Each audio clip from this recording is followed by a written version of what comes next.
এই সময় বিশাল বড় খবর পাওয়া যাচ্ছে, পাকিস্তানকে আতঙ্কবাদী রাষ্ট্র ঘোষণা করা হতে পারে। আমেরিকায় পাকিস্তানকে আতঙ্কবাদী রাষ্ট্র ঘোষণা করার দাবি উঠেছে।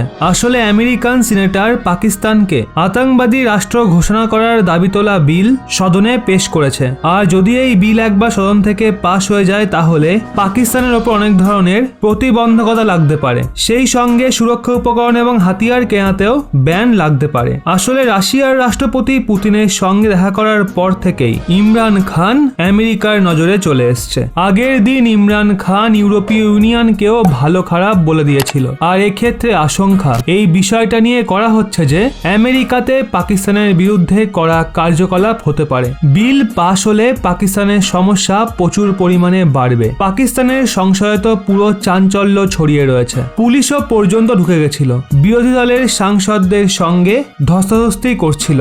বিরোধী দলের কিছু সাংসদদের তো পুলিশ জিপের মধ্যে ঠেলে ঢুকিয়ে থানা পর্যন্ত নিয়ে যায়। হাঙ্গামা বাড়লে মৌলানা ফজলুর রহমান পাকিস্তান ব্লক করার হুমকি পর্যন্ত দিয়ে দেয়। ঘাবড়ে গিয়ে পাকিস্তানের গৃহমন্ত্রী শেখ রাশিদ বিরোধী দলের অনেক নেতাকে গ্রেপ্তার করে, সাংসদদের ছেড়ে দেয়। কিন্তু ইমরান খান পাগলের মতো ঘুরে বেড়াচ্ছে। ইমরান খান করাচিতে খোলামেলা বলেছে, বিশ্বাস মতো জিততে দাও, তারপর তো তাদের বন্দুক হবে।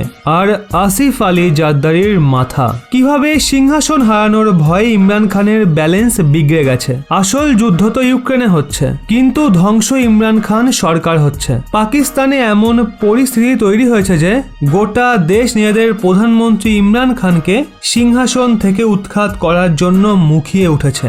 সংসদে নো কনফিডেন্স মোশনে ভোটিং হতে চলেছে। ইমরান খান কখনো হুমকি দিচ্ছে তো কখনো আবার পাকিস্তানের সেনার কাছে সমর্থন চাইছে।